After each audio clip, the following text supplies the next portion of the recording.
ये बातें हो ही रही थी कि मुस्लिम आ जाता है, दरवाज़ा खटखटाता है और अंदर आता है। असगरी उससे पूछती है, क्या खबर लाए? बीबी, आपने तो ये बात कह दी, अब मैं कहाँ सारे काम छोड़ के उनके पीछे भागती फिरूं? मुझे तो तुमने किसी और घर का नाम नहीं लिखवाया, इसी सरकार के नाम से लाती रही हो। भला मुझे क्या जरूरत है झूठ बोलने की? तुम्हें निकाल देना काफी नहीं, तुम बहुत बदसाद औरत हो। तुम्हें तो कोतवाली में होना चाहिए।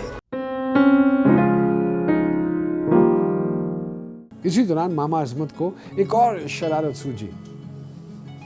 उन दिनों शहर में लाट साहब की आमद थी। शहर में साफ सफाई हो रही थी। सफाई के लिए हर मोहल्ला और गली कूचों में इश्तिहार लगाए जा रहे थे कि सफाई करें वरना मकान नीलाम कर दिया जाएगा। मामा अजमत रात को जाकर एक इश्तिहार उखाड़ कर लाई और चुपके से अपने दरवाजे पर लगा दिया और फिर अंधेरे में कामिल की माँ को खबर करनी दौड़ी। कहा कि मकान पर इश्तिहार लगा हुआ है, लगता है हजारी मिल ने शिकायत कर दी है। कामिल की माँ दौड़ी दौड़ी घर पहुंची। घर के दरवाजे पर इश्तिहार लगा तो परेशानी हुई। सास अंदर आई और तो असगरी ने देखा कि सास परेशान है। वजह पूछी तो उसने बताया कि हजारी मिल ने तो शिकायत कर दी है। असगरी ने तसल्ली दी कि तमाशा खानम आई थी मेरे पास, हजारी मिल का उसके ससुराल से भी लेन देन है। उसने कहा कि वो अपने मियाँ से उसके बारे में बात कहे। ये बातें हो ही रही थी कि मुस्लिम आ जाता है, दरवाज़ा खटखटाता है और अंदर आता है। असगरी उससे पूछती है, क्या खबर लाए? मुस्लिम ने जवाब दिया कि पहले तो आपा तमाशा आपको सलाम दे रही है और पैगाम भिजवाया कि हजारी मिल को कह दिया है कि वो मकान नीलाम नहीं करेगा। ये बात सुनकर कामिल की माँ ने सुख का सांस लिया। असगरी को हैरत हुई कि अगर हजारी मिल ने नीलामी का कहा है और इश्तिहार, तो ये क्या मामला है? असगरी महमूदा को भेजती है कि जाओ वो इश्तिहार जो है उसे उखाड़ दो। जब वो लाती है तो पता चलता है कि ये इश्तिहार तो सफाई का है। शब बारात के बाद रमज़ान में असगरी के बाप की आमद होती है। वो उनसे जाकर मिलती है। असगरी का बाप असगरी के ससुर के आने की खबर देता है। वो वापस अपने घर पहुंच जाती है। अगले दिन असगरी के ससुर मौलवी फाजिल आ पहुंचते हैं। सबका अदब व आदाब होता है। अरे बिटिया, भाई हम तो सिर्फ आपके बुलावे पर आ गए हैं और आपका खत पढ़कर तो जी बहुत खुश हुआ। शुक्रिया अब्बा जान। देखो बिटिया, हमारे घर के नसीब बहुत अच्छे हैं कि तुम हमारे घर में ब्याह कराई हो हैं? और अब सारा काम और सारा इंतजाम तुम्हारी मर्जी और तुम्हारी राय के मुताबिक ही होगा। क्यों कामिल बेटा? जी अब्बा हजूर, आप दुरुस्त फरमा रहे हैं। अरे कामिल मियाँ, जरा वो अजमत मामा को तो बुलाओ। अस्सलाम वालेकुम हुजूर। वालेकुम सलाम। भाई हमारे होते हुए जिस जिसका जो देना लेना है वो सब लिखवा दो। हाँ हुजूर, किसी एक का देना हो तो बताऊं भी। कसाई हलवाई सबका ही देना है और हजारी मल उसका तो अलहदा से ही हिसाब है। आप मुझे दे दीजिए, मैं दे आऊंगी। चलो भाई, यूं किए देते हैं। हाँ हाँ, यूं अलग हिसाब देने का क्या फायदा? पहले हर किसी का कर्ज मालूम हो जाए, फिर उसको सोच समझ कर दीजिएगा। जी बीबी, खाने से फरागत हो जाए तो मैं जाके पूछ आऊंगी। पूछ आने से क्या होगा? जिसका जितना कर्ज है यहाँ आकर हिसाब कर जाए। बीबी, आपने तो ये बात कह दी, अब मैं कहाँ सारे काम छोड़ के उनके पीछे भागती फिरूं? और वो भी इतनी फारग तो है नहीं कि अपने काम धंधे छोड़कर मेरे साथ यहाँ पर आ जाए और मेरे पीछे पीछे अपना हिसाब कर ले। एक रोज का तो बुलाना है, जाकर बुला लाओ। शाम के खाने का बंदोबस्त हो जाएगा। तुम आज यही काम करो। लेने वाले तो देने का नाम सुनते ही दौड़े चले आएंगे। सब पास में ही तो हैं, बस एक हजारी मिल दूर है। उसको कल पे रख लो, आज ही फुटकर हिसाब तय हो जाए।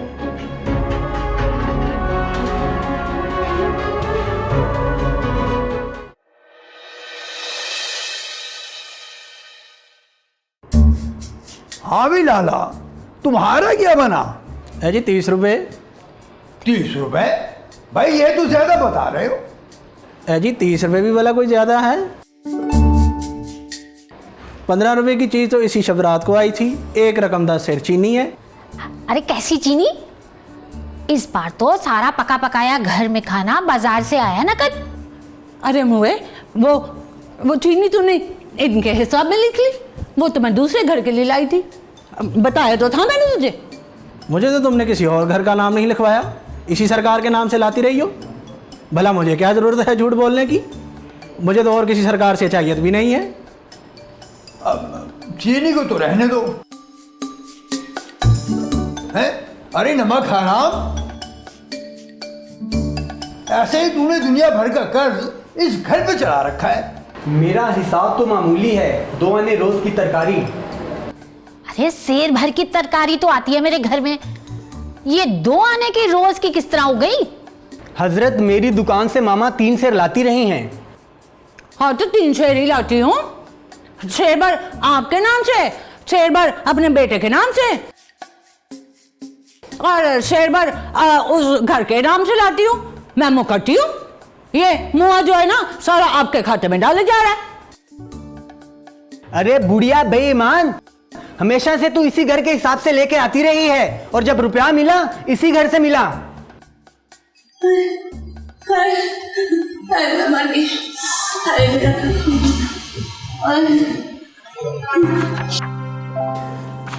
इसी तरह जब कसाई और बनिए का हिसाब हुआ, उसमें भी झोल निकला।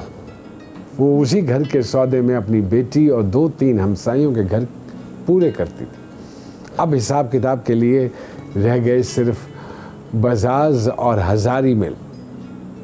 मौलवी साहब ने आज तक का सिलसिला मुनक़ता किया और बाकी मामला कल पर रखा। रात के खाने से फारिग होकर मामा बाहर चली गई।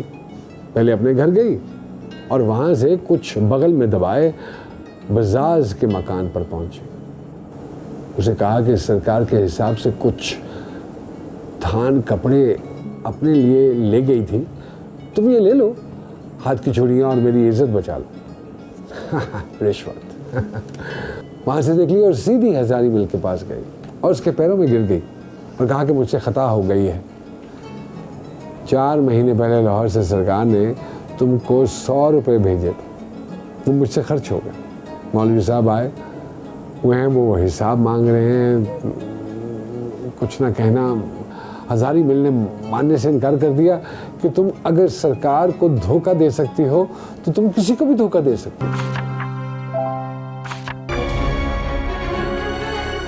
भाई तुम जैसी नाहंजार, बेअदब, धोखेबाज और नमक हराम का हमारे घर में कोई काम नहीं। नमक हरामी के अलावा इसमें एक सिफ्त और भी है, वो ये कि घर में फसाद डलवाने के चक्कर में थी। क्यों अजमत, वो कढ़ाई गोश्त वाली बात याद है ना, जो महमूदा के भाई ने फरमाइश रखी थी और तुमने जाकर झूठी कह दिया कि बहू कहती है मेरे सर में दर्द है। बोल तो सही, कब तूने मुझसे ये कहा और कब मैंने तुझसे ये उज़र किया? बीबी, मैं ऊपर गई थी, आप कोठे पे कुरान पाक पढ़ रही थी। मैंने देखा कि आप पढ़ रही हो, मैं उल्टे पाँव वापस आ गई। और वो सरदर्द की बात तूने झूठ बनाई थी ना? तौबा तौबा, मैंने कहा बच्ची पूरा दिन पढ़ती रही है, अब कहाँ चूल्हा झोंका करेगी, नेकी का जमाना ही नहीं। और वो भला पहाड़ पे जाने वाली बात तूने क्यों कही थी? मैंने तुझसे मशवरा किया था या तूने मुझसे सुना था? तुम्हें निकाल देना काफी नहीं, तुम बहुत बदसाद औरत हो। तुम्हें तो कोतवाली में होना चाहिए। रहम बहू बेगम, रहम। बस अब्बा हुजूर, ये अपनी सज़ा को पहुंच चुकी है, अब आप इसे कोतवाली से दूर रखें।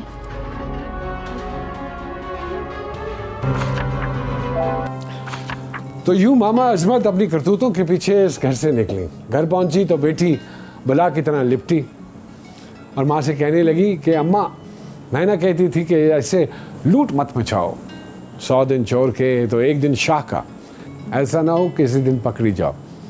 तुम किसको मानती हो? खूब हुआ, जैसा करो वैसा भरो। अब ससुराल में मेरा नाम तो बदनाम मत करो ना। जहाँ खुदा के लिए चली जाओ।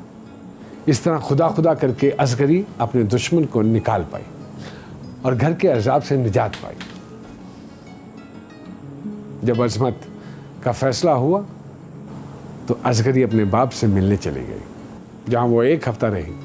बाद में अपनी नंद महमूदा की शादी करवाती है और अपनी बहन का उजड़ा घर बसाती है। मरातुल उरूज से आप लोगों ने क्या सीखा? इससे हमने 2 अहम बातें सीखी हैं नाज़रीन।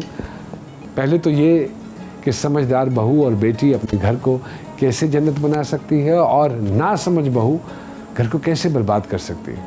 और दूसरी बात यह कि अच्छी तरबियत इंसान की शख्सियत पर कितना मुस्बत असर डालती है। और आखिर में एक अहम बात मैं आपको बताना चाहूँगा, तरबियत के बगैर तालीम जहालत बढ़ाने के सिवा और कुछ नहीं कर सकती।